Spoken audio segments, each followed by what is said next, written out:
मंगलाचरण करेंगे। नमो अरिहंताणं नमो सिद्धाणं नमो आयर्याणं नमो उवजायाणं नमो लोये सव्वसाहुणं मोक्षमार्गस्य नेतारं तारं कर्म भूभृतां ज्ञातारं विश्वतत्त्वानां वन्दे तद्गुणलब्धये। विश्व तत्व के ज्ञाता ऐसे सर्वज्ञ भगवान और संपूर्ण विश्व की क्या रचना है, कैसे ये बना हुआ है, कैसे इसकी व्यवस्था है, ये सब उन सर्वज्ञ भगवान के ज्ञान में आया है। और आचार्यों ने उस वाणी के अनुसार 3 लोक के रचना संबंधी शास्त्रों की रचना की है। आचार्य उमा स्वामी देव ने भी तत्वार्थ सूत्र के तीसरे और चौथे अधिकार में इस 3 लोक का वर्णन किया है, जिसमें तीसरे अधिकार के ऊपर हमारी चर्चा चल रही है। तीसरे अधिकार में अधोलोक की चर्चा हमने की है, नरकों की चर्चा की है और मध्य लोक की चर्चा चल रही है। मध्य लोक में असंख्या द्वीप और समुद्र है, ये हमने जाना, और उनके बीचों बीच एक जम्बू द्वीप है। उस जम्बू द्वीप के भी बीचों बीच सुमेरु पर्वत है। तो वह सुमेरु पर्वत और 2.5 द्वीप में स्थित जो 5 मेरु हैं, उनकी चर्चा हमने कल की थी। आज हम जम्बू द्वीप के बारे में जानेंगे और आगे के समस्त सूत्रों में भी जम्बू द्वीप के बारे में अनेक प्रकार से विशेष रूप से बताया गया है। तो प्रारंभ करते हैं अपन जम्बू द्वीप से शुरू करते हैं, जम्बू द्वीप का स्वरूप समझते हैं। आइए हम चलते हैं आगामी सूत्र की तरफ।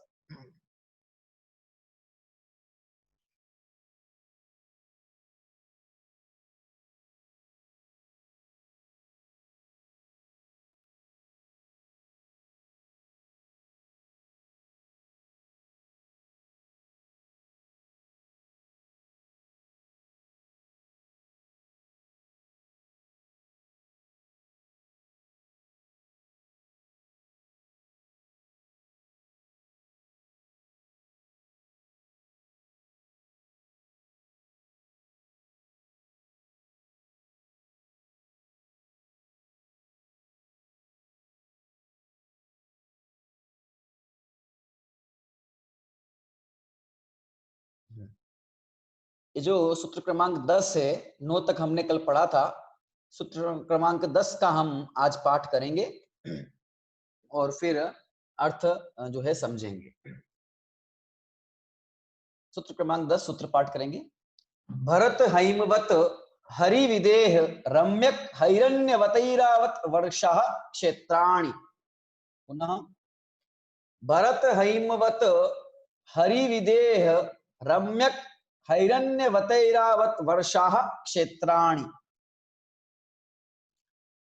सूत्र विच्छेद करते हैं हम।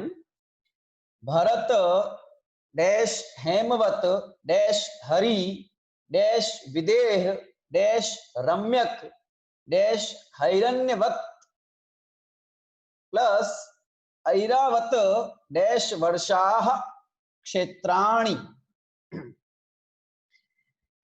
सूत्र का अर्थ करते हैं। वर्ष शब्द जो है वो सबके साथ जोड़ देना है, ठीक है। वर्ष का मतलब भी क्षेत्रीय होता है। भरत वर्ष, हेमवत वर्ष, हरि वर्ष, विदेह वर्ष, रम्यक वर्ष, हैरण्यवत वर्ष और ऐरावत वर्ष, ये 7 क्षेत्र हैं। इस जम्बू द्वीप में ये 7 क्षेत्र हैं। क्षेत्र मतलब भूमियां हैं, 7 जो है विभाग हैं इसके, इस जम्बू द्वीप के, जो कि गोलाई में वृत्ताकार बना हुआ है। इसके ये 7 भाग बन जाते हैं। तो ये जो 7 भाग बनते हैं, ये 7 भाग, इस पर 6 पर्वत हैं जम्बू द्वीप में। उन 6 पर्वतों के कारण से उस जम्बू द्वीप के 7 भाग बन जाते हैं। उन पर्वतों के नाम इत्यादि आगे सूत्र में दिए हुए हैं। तो ये 7 क्षेत्र, ठीक है, जम्बू द्वीप के साथ देखिए, भरत क्षेत्र, हेमवत, हरि, विदेह, रम्यक, हैरण्यवत और ऐरावत। इन क्षेत्रों की स्थिति कैसी है, कहाँ कहाँ कौन कौन सा क्षेत्र है, और हम कहाँ रहते हैं। तो हम ये जो भरत क्षेत्र है, हम यहाँ रहते हैं। इस भरत क्षेत्र में भी हम कहाँ रहते हैं वो हम उस चित्र के माध्यम से, जम्बू द्वीप का जो मानचित्र यहाँ दिया हुआ है उस चित्र के माध्यम से हम समझेंगे। और ये सातों क्षेत्र कहाँ कहाँ है, कैसे कैसे है, कितना कितना इनका विस्तार है, ये हमें समझना है। ठीक है, तो हम चालू करते हैं चर्चा। देखिए, चलते हैं हम सबसे पहले इस चित्र की तरफ चलते हैं। जम्बू द्वीप का चित्र आपकी स्क्रीन पर आपके सामने है। देखिए, सबसे मध्य में तो ये सुमेरु पर्वत दिख ही रहा है हमको, चारों तरफ ये वृत्ताकार है। इसके बाद जो व्हाइट, यहाँ व्हाइट है वैसे, वहां असली में क्या होगा, वहां पर लवण समुद्र होगा, है ना। चारों तरफ गोलाई में क्या होगा, लवण समुद्र, इसके जानना चाहिए। ठीक है, और उस लवण समुद्र ने जिसको घेरा हुआ है, ऐसा ये जम्बू द्वीप है। ठीक है ना। इस जम्बू द्वीप का जो मध्य में इसका जो व्यास है, वो व्यास कितना है, 1,00,000 योजन इसका व्यास है। ठीक है, तो व्यास को अपन वैसे कहां से गिनेंगे, ये जो लिखा ना सीतोदा नदी लिखा हुआ है, सुमेरु पर्वत को इसका मध्य बिंदु मान लो, ये एक वृत्त है ना। तो सीतोदा नदी के बिल्कुल मध्य से एक रेखा खींचना चालू करें हम, जो कि सुमेरु पर्वत को बिल्कुल मध्य से काटती हुई और सीता नदी के मध्य से होती हुई बिल्कुल अंतिम जो इसकी परिधि है उसको छुए। सीतोदा नदी से सुमेरु पर्वत को काटते हुए सीता नदी तक ये जो रेखा बनेगी, ये इसका व्यास होगा। ठीक है, वैसे तो कोई भी रेखा खींच लो वृत्त के अंदर, कहीं से भी उसके मध्य बिंदु को काटती हुई उसकी सामने वाले परिधि को जाके मिल जाए, वो सब व्यास ही होते हैं। तो ये इसका पूर्व से पश्चिम की तरफ का व्यास है, जो कितना है, 1,00,000 योजन है ये। ठीक है, ये कितना है, 1,00,000 योजन है। इस जम्बू द्वीप में 7 क्षेत्र हैं, है ना। उन क्षेत्रों के भी उप क्षेत्र हैं, कई पर्वत हैं, कई चैत्यालय हैं, कई नदियां हैं। ठीक है, उनमें मुख्य मुख्य नदियां, मुख्य मुख्य क्षेत्र, मुख्य मुख्य पर्वतों के बारे में हम जानेंगे, पढ़ेंगे। ये आपको पूरा चित्र नजर आ रहा होगा, किस प्रकार से ये जो विभाजन है वो सारा इसमें किया हुआ है। यही भोग भूमियां हैं, यहीं पर कर्म भूमियां हैं, यहीं पर वो स्थान है जहां से जीव कर्म भूमि के माध्यम से तीर्थंकर इत्यादि होते हैं, चक्रवर्ती होते हैं, कहाँ होते हैं, कहाँ भोग भूमि है इत्यादि हमको जानना है। सबसे पहले तो 7 क्षेत्रों के नाम दिए हुए हैं, हम सबसे पहले उन 7 क्षेत्रों को जानते हैं। ठीक है, हाँ, मैं चित्र को थोड़ा जूम कर रहा हूं और नीचे की तरफ में आता हूं। ठीक है,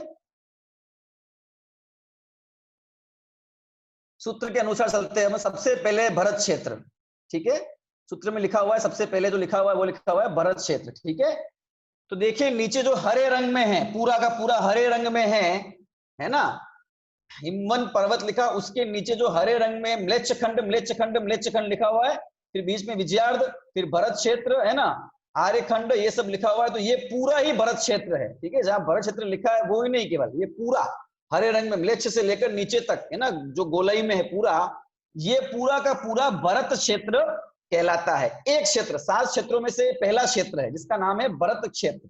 ठीक है, यही भरत क्षेत्र है। इसके 6 खंड हैं, इस भरत क्षेत्र के 6 खंड हैं। ऊपर 3 लिखे हुए ना, म्लेच्छ खंड म्लेच्छ खंड म्लेच्छ खंड। ठीक है, और फिर इधर देखो साइड में एक और नीचे छोटा धारा, वो भी म्लेच्छ खंड है। ठीक है, और इधर साइड में गंगा नदी के पास में पूर्व की तरफ जो है वो भी म्लेच्छ खंड है। ऐसे 5 म्लेच्छ खंड, और बीचों बीच जो है विजयार्ध पर्वत के बिल्कुल नीचे जो है वह आर्य खंड है। इसी आर्य खंड के अंदर, भरत क्षेत्र के इसी आर्य खंड के अंदर हम और आप रहते हैं। देखो एशिया, यूरोप, ये सब लिखा हुआ, ये तो बहुत उसमें बड़े में लिखा हुआ, इसका एक छोटा हिस्सा, बहुत ही सूक्ष्म हिस्सा है जो ये धरती और हम सब देखते हैं, सारा ये सब इसका एक हिस्सा है। ठीक है ना, जहां पे हम और आप रहते हैं, तो हमारी रहने की स्थिति ये है। ठीक है, भरत क्षेत्र में भी आर्य खंड में हम रहते हैं। इस आर्य खंड, भरत क्षेत्र के इस आर्य खंड में ही 24 तीर्थंकर और ये सब 63 सलाहकार पुरुष जो भी होते हैं, सब इस भरत क्षेत्र के आर्य खंड में ही सारे होते हैं। काल का जो विभाग है वो भी यहाँ बनता है। ठीक है,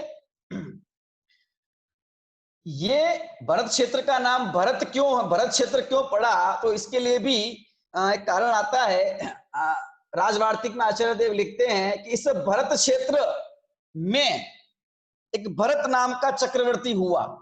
ठीक है ना, इस भरत क्षेत्र में एक भरत नाम का चक्रवर्ती हुआ, जिसकी राजधानी अयोध्या नगरी थी, जिसको विनीता नगरी भी कहते हैं, विनीता या अयोध्या। ठीक है, ये कहाँ थी ये अयोध्या नगरी? जो आर्यखंड है ना, इस आर्यखंड के बिल्कुल मध्य में जो ये है 12/9 योजन, ठीक है, लंबी चौड़ी, ये जो अयोध्या नगरी थी, और उस अयोध्या नगरी उसकी राजधानी होती है चक्रवर्ती की। ठीक है ना, और वो भरत चक्रवर्ती की वो राजधानी थी, और उस भरत के नाम से इस संपूर्ण इस क्षेत्र का नाम भरत क्षेत्र ऐसा भी कहा जाता है। और हमारे देश का जो नाम भारत है वो भी ऋषभ पुत्र भरत के कारण इस देश को भारत कहा जाता है।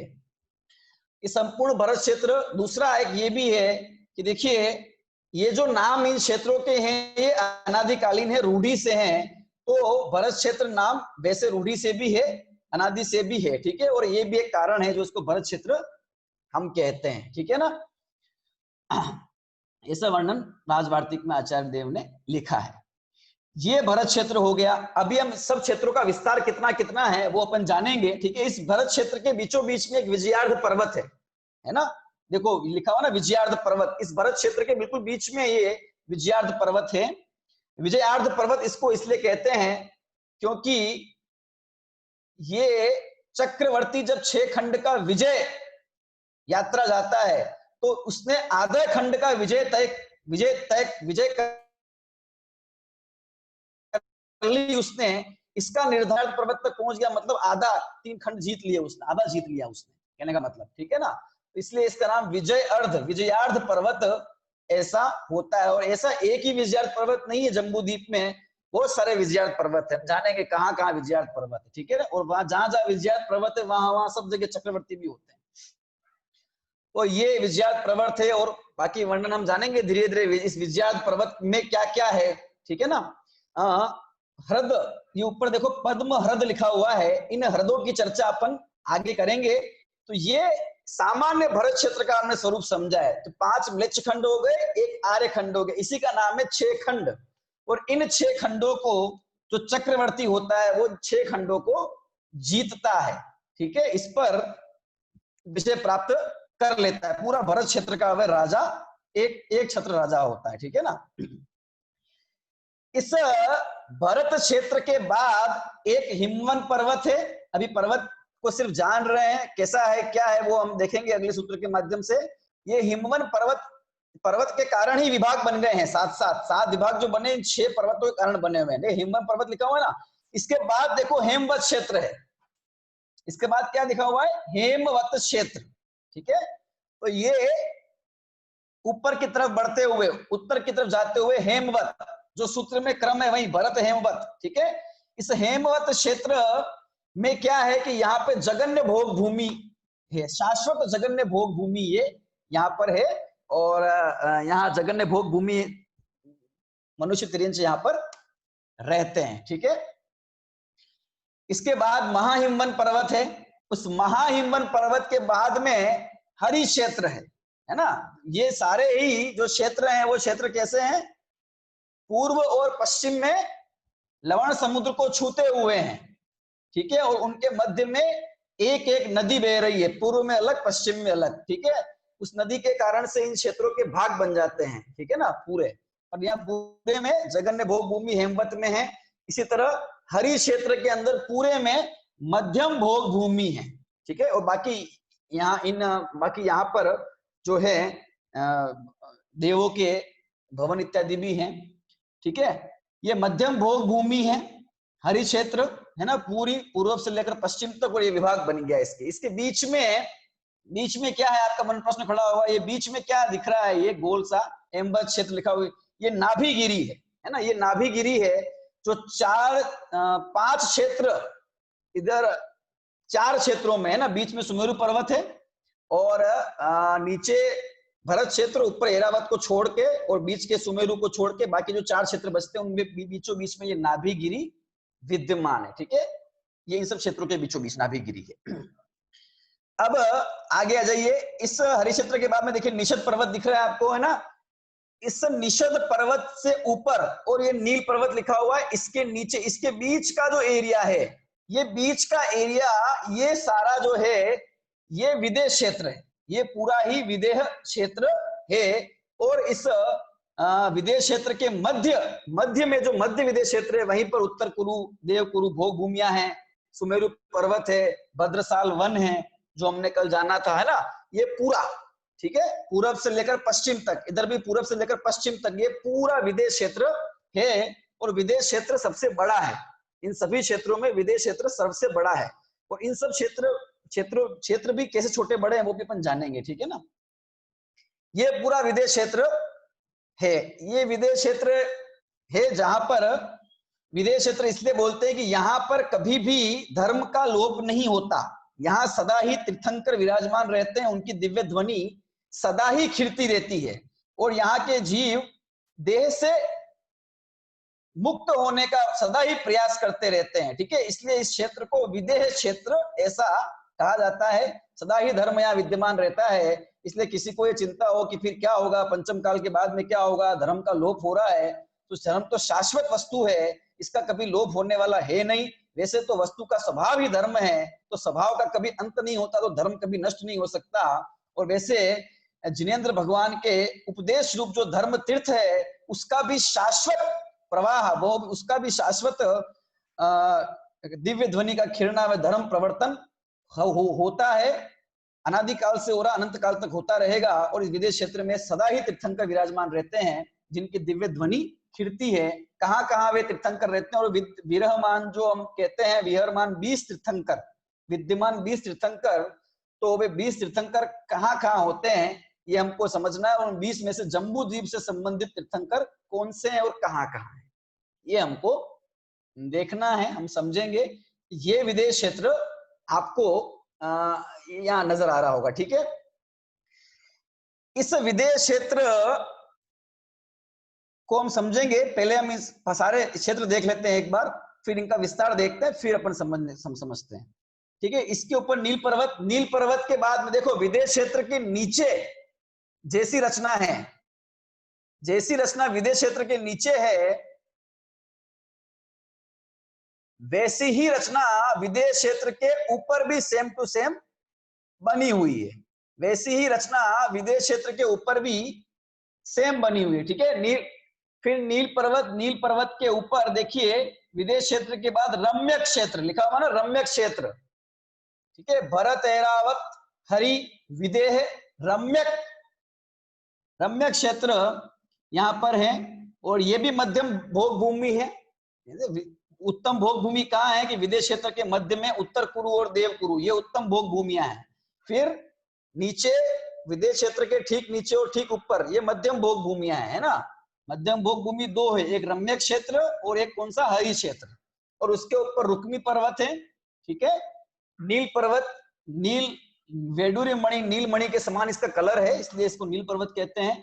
इसके ऊपर फिर रुक्मी पर्वत है, और रुक्मी पर्वत के ऊपर, ठीक है, ऊपर मतलब रुक्मी पर्वत के आगे जाते हैं तो ये हिरण्यवत क्षेत्र है, ठीक है। जैसे नीचे हेमवत है वैसे ही यहाँ पे हिरण्यवत ये है। और ये दोनों ही जगन्य भोग भूमियां है। इसके बाद शिखरी पर्वत, और शिखरी पर्वत के बाद एंड में जैसे नीचे रचना भरत क्षेत्र की थी वैसे सेम रचना ऊपर ऐरावत क्षेत्र की है। वैसे ही म्लेच्छखंड बने हुए हैं, वैसे ही आर्यखंड है, और वैसे ही सारी रचना है। बस ये सुमेरु पर्वत के दक्षिण की तरफ है, और वो सुमेरु पर्वत के ऊपर उधर उत्तर की तरफ में रचना इसकी बनी हुई है। इसके बीच में भी विजयार्थ पर्वत है। जैसी स्थिति भरत क्षेत्र में है वैसी ही ऐरावत क्षेत्र में सब होती है, वैसा ही 24 तीर्थंकर होते हैं, वैसे ही है ना, चक्रवर्ती इत्यादि सारे वहां पर भी रहते हैं, ठीक है। इस ऐरावत क्षेत्र के भी है ना जो आर्यखंड है, इस आर्यखंड के बिल्कुल मध्य में 12/9 योजन वाली अयोध्या नगरी है, ठीक है ना। विनीता नगरी, अयोध्या नगरी नाम आता है। तो वहां का जो राजा है वो ऐरावत चक्रवर्ती हुआ एक, ठीक है ना, ऐरावत चक्रवर्ती, उस ऐरावत के नाम से ही इस ऐरावत क्षेत्र का नाम ऐरावत क्षेत्र पड़ा है अथवा जाना जाता है, अथवा ये नाम अनादि से रूढ़िबद्ध भी इसका है। ठीक है, और यही सेम रचना जो है, बस कुछ अंतर है, जो नदी है वो अलग है ना, यहाँ पर रक्त रक्तोदा है, वहां गंगा सिंधु है, कुछ नाम अलग है, बाकी सब स्थिति यहाँ भी काल विभाग आर्यखंड में 6 काल, जैसे हमारे यहाँ होता है आर्यखंड में वे काल विभाग, वैसे यहाँ भी काल विभाग चलता है। ठीक है, कहाँ कैसी किस क्षेत्र में किस काल की तरह स्थिति रहती है वो अपन देखते हैं, तो अपन को समझ में वो चीज आएगी। ठीक है ना, तो ये 7 क्षेत्र की स्थिति हमने समझ ली, कहाँ कहाँ कौन कौन सा क्षेत्र है। अभी हमने सिर्फ क्षेत्रों को देखा है, अभी हमने और पर्वत को जाना है, केवल जिस पर्वत की वजह से वो क्षेत्र बन गए। तो आपको समझ आ गया ना, 6 पर्वत जो बीच के हैं, हिमवन, महाहिमवन, निषद, नील, रुक्मी और शिखरी, ये 6 पर्वत उस जम्बूद्वीप वाले गोले में हमने बीच बीच में लगा दिए। इसकी वजह से क्या हुआ कि इसके 7 क्षेत्र बन गए। इन क्षेत्रों का विस्तार कितना है, इसको अगर हमें जानना है तो हम उसको जानने का थोड़ा सा प्रयास करते हैं। देखिए, जिस भरत क्षेत्र का जितना विस्तार है उतना ही ऐरावत का है। ठीक है ना, उसी तरह देखिए हिमवन हेमवत क्षेत्र का जितना है उतना ही हिरण्यवत का है, और हरि का जितना है उतना ही रम्यक का है ना, ऊपर नीचे सेम है। ठीक है, और बीच का जो विदेश क्षेत्र है इसका विस्तार सर्वाधिक है, कितना है कैसे हम जानते हैं, इसका एक सूत्र भी आता है। ठीक है, हम ये जानते हैं कि इसका व्यास पूरा जम्बूद्वीप का 1 लाख योजन है, ये हमको पता है। ठीक है, अब इस व्यास को अपन, चाहे ये पूरब से पश्चिम है ना, पश्चिम से पूरब में, पूरब से पश्चिम, उसी का उत्तर से दक्षिण की तरफ भी व्यास रेखा खींची जा सकती है ना। तो ऐसा अगर व्यास बना लिया जाए और उसके 190 टुकड़े किए जाए, लाइन खींच खींच कर, ऊपर से लाइन खींचकर पर उसके 190 टुकड़े करें। ठीक है ना, 190 टुकड़े करें, किसके, उस 1 लाख योजन व्यास के क्रम से हमने एक आड़ी लंबी सीधी लकीर खींच ली, जो आर्यखंड ऐरावत क्षेत्र लिखा हुआ, यहां से लेकर नीचे तक एक लकीर खींच ली, वो भी व्यास ही कहलाएगा, जैसे ये व्यास है ना। उसके अपन 190 लाइन खींच, यानी कि जीवाएं खींचे, है ना, उसकी जीवा खींचे। ठीक है, 190 टुकड़े करें तो उसका जो 190वां हिस्सा आएगा, उसका जो 190वां हिस्सा है वो इस भरत क्षेत्र के का बाण है मतलब भरत क्षेत्र के मध्य की लंबाई है, भरत क्षेत्र के मध्य की लंबाई। भरत क्षेत्र के मध्य की लंबाई का क्या मतलब हुआ, भरत क्षेत्र के मध्य की लंबाई का मतलब हुआ कि देखिए भरत क्षेत्र जो है वो धनुष के आकार का है, दिख रहा ना आपको, धनुष के आकार का है ना, ये गोलाई में है, और फिर ये एक जैसे कि वो धनुष पे प्रत्यंचा अपन चढ़ाते हैं, है ना, उसका धागा, तो ये ऊपर तो डोर हो गई इसकी, हिमवन पर्वत जो है वहां पे वो, और इधर नीचे की तरफ इसकी धनुष के, तो धनुष के बाण जो होता है बिल्कुल मध्य में होता है, पद्म हृद से वो जो रेखापन चल रहा है वो पद्म हृद से नीचे तक जाएगी, तो बीच का जो एरिया है इस रचना का वही सबसे ज्यादा लंबा होगा। तो वो जो बाण है इसका, ठीक है ना, इस धनुष का जो बाण है, इसको बाण शब्द दिया गया, वो कितना है, 190वां हिस्सा, किसका, 1 लाख योजन का 190वां हिस्सा है ये। ठीक है ना, भरत क्षेत्र कितना हो जाएगा, 1 लाख योजन बटे 190 करेंगे तो 526 सही 6/19 ऐसा कुछ आएगा, है ना, ये इतना योजन आ जाएगा। ठीक है, 1 लाख योजन में 190, 1 लाख में 190 का भाग देंगे तो इतना आ जाएगा। ठीक है ना, 526/6/19 योजन। ये क्या है, ये विस्तार नहीं है इसका, ये केवल इसका मध्य का बाण है। ठीक है ना, बाकी इसकी जो जीवा है ऊपर, है ना, ये जीवा जो है ये और फिर ये संपूर्ण क्षेत्रफल ये तो बहुत अधिक है, ज्यादा है। ठीक है ना, इस प्रकार से निकलेगा। अभी देखिए ये एक भाग है ना, 190 भागों में से एक भाग ये हो गया। अब आगे आगे के जो पर्वत हैं और उन पर्वतों के आगे के जो क्षेत्र हैं वो सब दुगुने दुगुने हैं। क्या है, दुगुने दुगुने, जैसे कि ये 190, ये एक भाग है, 190 भागों में से ये एक भाग है। तो जो हिमवन पर्वत यहाँ पर चित्र के अंदर सब बताना चाहते थे और चित्र छोटा, इसलिए इस हिमवत पर्वत की जो चौड़ाई है वो कम बताई है। बाकी ये जो हिमवन पर्वत है, ये हिमवन पर्वत इस भरत क्षेत्र का जो बीच का वो है ना बाण जो था, उससे डबल विस्तार है हिमवन पर्वत का, यानी कि भरत क्षेत्र से डबल जो है वो हिमवन पर्वत है, भरत क्षेत्र से डबल हिमवत पर्वत। ठीक है, तो इसका दो भाग हो जाएंगे। इसका बाण कितना, 190 में से ये एक भाग प्रमाण है, ये 2 भाग प्रमाण हो जाएगा। इसके बाद जो हेमवत क्षेत्र है वो हिमवत पर्वत की जितनी उसकी चौड़ाई है उससे डबल है। ठीक है, तो ये 1 भाग हो गया प्रमाण, ये 2 भाग प्रमाण, तो ये 4 भाग प्रमाण। ठीक है, फिर महाहिमवन पर्वत, ये 8 भाग प्रमाण, चौड़ाई डबल डबल होती जा रही है आगे जाके जाकर। इस महाहिमवन पर्वत से हरि क्षेत्र और डबल, यानी कि ये 16 भाग प्रमाण है।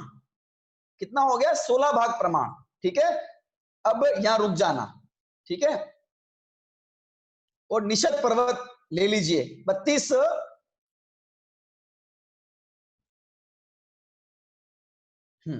भाग प्रमाण। ठीक है, इस प्रकार से ये इसका बन जाएगा, है ना, 32 भाग प्रमाण। ठीक है, तो इसको प्लस कर दीजिए, एक भाग प्रमाण, एक भाग प्रमाण का मतलब 526 सही 6/19 योजन। अभी इसका बाण, ठीक है, अभी इसके बीच में जो मध्य रेखा है ना, ये जो व्यास के टुकड़े किए हमने 190 1 लाख योजन के, तो जो उसको एक टुकड़ा आया है 190 जब टुकड़े किए अपन ने, तो उसमें एक टुकड़े का जो लंबाई आई है, जो मान आया है वो आया है 526 में 6/19। ठीक है, अभी इसी को डबल कर लेंगे तो दूसरे हिमवन पर्वत का जो बीच का चौड़ाई है वो आ जाएगी, है ना। तो देखिए, तो ये कितनी हो जाएगा, 2 भाग प्रमाण। तो भाग गिन लेते हैं, 1 + 2 कितना हो गया, 3। ठीक है, फिर ये हेमवत क्षेत्र कितना था, 4 था ये, है ना, तो 4 + 2 + 1 6 7 हो गया ये। ठीक है, फिर ये 8 था महाहिमवन, ये 15 हो गया। ठीक है, 15 + 16 ये 31 हो गया, और 32, 31 + 32 63 हो गया, ये 63 यहाँ हो गया। ठीक है, यानी कि ये निषद पर्वत तक 63 भाग हो गए। सेम टू सेम इस नील पर्वत तक भी होंगे, ऊपर से नीचे की तरफ, क्योंकि रचना सेम है। तो 63 भाग ये और 63 भाग ये, कितने हो गए, कुल मिला के 126 भाग हो गए। 190 अब कितने बच गए कि 64 भाग बच गए। तो 64 भाग प्रमाण ये विदेश क्षेत्र है, ये 64 भाग प्रमाण ये विदेश क्षेत्र है। यानी कि आप ये भी कह सकते हैं कि भरत क्षेत्र का मध्य भाग का व्यास अगर 1 है तो उससे 64 गुना ये विदेश क्षेत्र है। ठीक है ना, क्योंकि ये 1 भाग प्रमाण है, तो ये यानी कि 526 सही 6/19 × 64 करेंगे तो इसका जो मध्य का बाण है वो हमको ज्ञात हो जाएगा, और उसके आधार पे इसका पूरा क्षेत्रफल भी निकल सकता है। तो 64 गुना इसका जो है ये स्थिति है। ठीक है, तो इस प्रकार से सबको जोड़ेंगे तो 190 भाग आ जाएंगे। तो इस प्रकार से एक एक क्षेत्र का जो विस्तार है वो किस प्रकार से बढ़ता गया है। ठीक है, ना, चित्र में थोड़ी अपनी व्यवस्था के कारण से इसको पर्वतों को पतला पतला दिखा, क्योंकि यहाँ क्षेत्रों की मुख्यता से बताया गया है। ठीक है, लेकिन ये पर्वत छोटे नहीं है, ऐसे इतने पतले नहीं है, ये पर्वत डबल है जस्ट। ठीक है ना, डबल चौड़े हैं।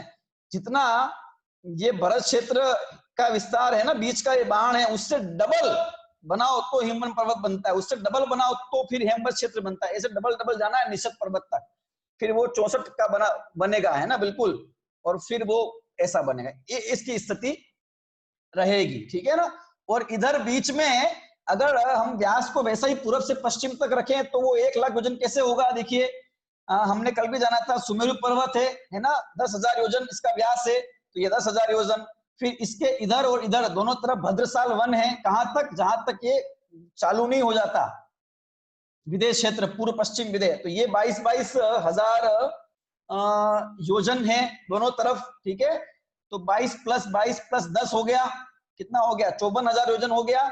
और जो ये विदेश क्षेत्र है ये 23,000 योजन इसकी मध्य में जो है इसकी लंबाई जाएगी। ठीक है ना, ये व्यास इधर 23,000, इधर 23,000, तो 46,000 ये हो गया।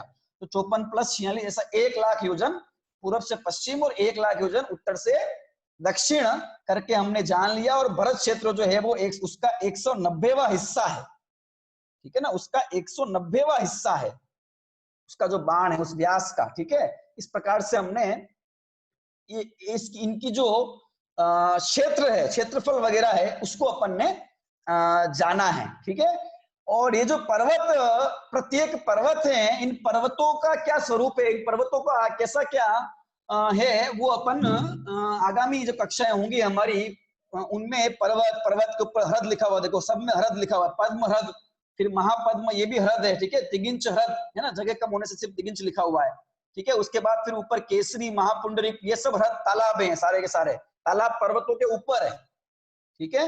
और पर्वतों की पर्वतों की ऊंचाई भी जो है वो क्रमशः बढ़ती गई है सबकी, ठीक है ना, ये सारा इसमें है। तो जगन्य भोग भूमि कहाँ है, ध्यान में आ गया, शाश्वत जगन्य भोग भूमि, मध्यम भोग भूमि, शाश्वत भोग, उत्तम भोग भूमि। ये इन बीच के भरत एरावत को छोड़कर जो बीच के हैं, है ना, उन क्षेत्रों में क्रमशः जगन्य, मध्यम और उत्तम भोग भूमि जो कि शाश्वत है, सदा ही रहती है, उत्तर कुरु, देव कुरु सदा ही उत्कृष्ट भोग भूमि ही है। हरि क्षेत्र, रम्य क्षेत्र सदा मध्यम भोग भूमि ही है।